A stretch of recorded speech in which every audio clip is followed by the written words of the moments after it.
சென்னையை அடுத்த மாங்காடு அருகே மதுபோதையில் போக்குவரத்து காவலர் அடுக்குமாடி குடியிருப்பு வாசிகளின் வாகனங்களை அடித்து நொறுக்கியதை கண்டித்து பொதுமக்கள் சாலை மறியல் போராட்டத்தில் ஈடுபட்டனர். மாங்காடு அருகே ராஜராஜன் நகரில் உள்ள அடுக்குமாடி குடியிருப்பில் வசித்து வரும் ஆனந்த் என்பவர் போக்குவரத்து காவலராக பணிபுரிந்து வருகிறார்.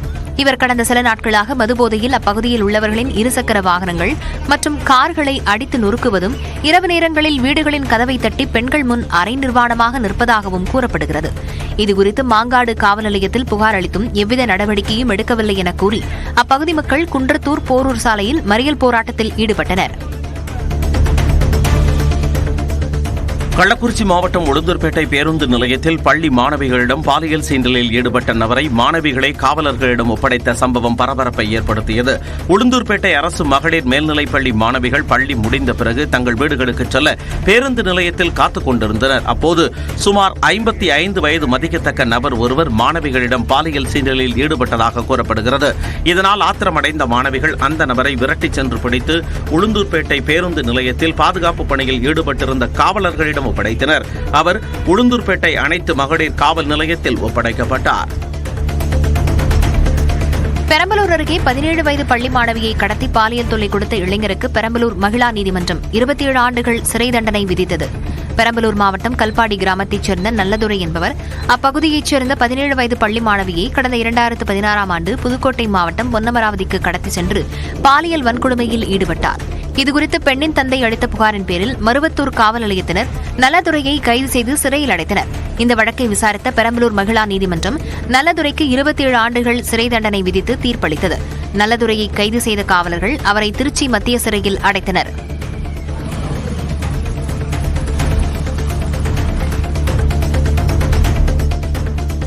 தாய்லாந்து தலைநகர் பாங்காக்கிலிருந்து சென்னைக்கு விமானத்தில் கடத்தி கொண்டுவரப்பட்ட 7 கோடி ரூபாய் மதிப்பிலான கஞ்சாவை சுங்கத்துறை அதிகாரிகள் பறிமுதல் செய்தனர்.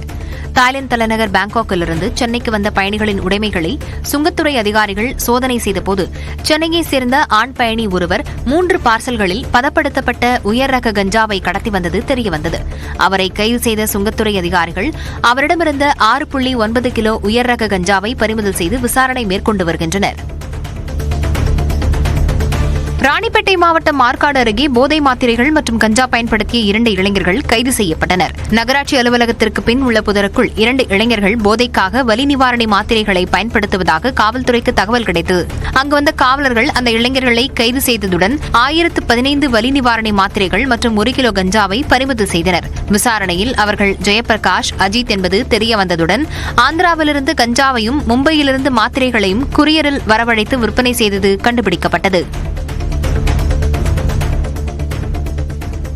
கிருஷ்ணகிரி மாவட்டம் ஊத்தங்கரையை அடுத்த சாமல்பட்டி ரயில் நிலையத்தில் நடைபயிற்சி செய்தவர் ரயில் மோதி உயிரிழந்த சம்பவம் அதிர்ச்சியை ஏற்படுத்தியுள்ளது. ஊத்தங்கரையை அடுத்த சாமல்பட்டியைச் சேர்ந்த ஜெகதீசன் என்பவர் சாமல்பட்டி ரயில் நிலையத்தில் நடைபயிற்சியில் ஈடுபட்டுக் கொண்டிருந்தபோது ஜோலார்பேட்டையில் இருந்து சேலம் வழியாக சென்ற விரைவு ரயில் அவர் மீது மோதியது. இதில் கால்கள் துண்டிக்கப்பட்டு உடல் சிதறி ஜெகதீசன் பரிதாபமாக உயிரிழந்தார். இதையடுத்து சம்பவ இடத்திற்கு விரைந்த ரயில்வே காவலர்கள் ஜெகதீசனின் உடலை ஊத்தங்கரை அரசு மருத்துவமனைக்கு உடற்கூறாய்விற்காக அனுப்பி வைத்து இச்சம்பவம் குறித்து விசாரணை மேற்கொண்டு வருகின்றனர். விழுப்புரம் மாவட்டம் திண்டிவனம் அருகே சட்டவிரோதமாக வாகன ஆயில் நிறுவனம் நடத்தி வந்தவர் கைது செய்யப்பட்டார். முருகன் என்ற நபர் இருசக்கர வாகனங்களுக்கு பயன்படுத்தப்படக்கூடிய ஆயிலை தரமற்ற முறையிலும் சட்டவிரோதமாகவும் தயார் செய்து பல்வேறு பகுதிகளில் விற்று வந்தது தெரியவந்துள்ளது. நிறுவனம் சட்டவிரோதமாக கடந்த ஓராண்டாக செயல்பட்டு வந்ததும் தற்போது வெளிச்சத்திற்கு வந்துள்ளது. நிறுவனத்தில் விற்பனைக்காக வைக்கப்பட்டிருந்த 1000 ஆயில் கேன்கள் மற்றும் 27 பேரல்களில் இருந்த ஆயில் பறிமுதல் செய்யப்பட்டது.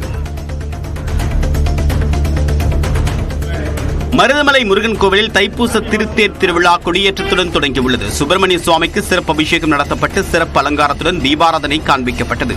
கோவில் முன்பு உள்ள கொடிமரத்தில் சேவல் உருவம் பொறித்த கொடி ஏற்றப்பட்டு தேரோட்டத்திற்கான முகூர்த்த காலம் நடப்பட்டது.